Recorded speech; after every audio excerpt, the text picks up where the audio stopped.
好，我同你 check 先，有少少咳喎。嗱，佢咧嗰個鼻咧有個青筋，咁佢咧係腸胃比較差啲咁多。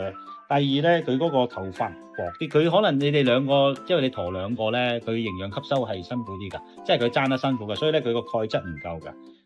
嗱，你嗰個唔使驚，你飲奶而家飲得乖唔乖？呢個表有冇填好咗未啊？係啦，飲成點啊？呢個 BB 仔？佢其實中意飲奶多啲。咁你照俾佢飲啊！呢個係邊個？呢個係呢個號仔，我睇下呢個先好唔好？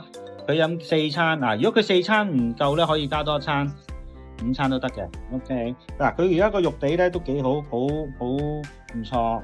俾我睇睇嘴先，幾乖喎，呢個乖喎，呢個 BB 仔。青筋咧都少少，咁唔算好多，係腸胃比較弱。佢額頭呢個其實係咩嚟嘅？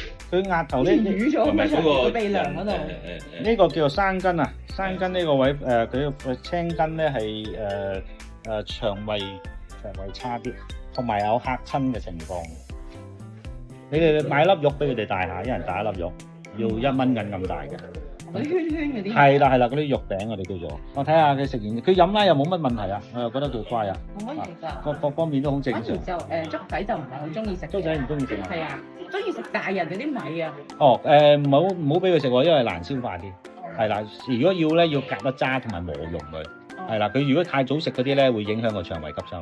係啦，佢而家係我估計咧，少少咳咧係，因為佢本身個脾胃虛弱，女士你睇佢嘅山筋係有一股黑氣。係啦，有股黑氣。呢個黑氣咧係凍親同埋脾胃受寒。係啦，你呢個咧就我唔肯定佢頭凍唔凍啊？佢如果要冷氣吹完之後，有冇手腳冰冰地嘅情況？即係冷氣地方都凍嘅。OK，咁啊。但個身係暖嘅。身就暖，係啊，我先睇下先嚇。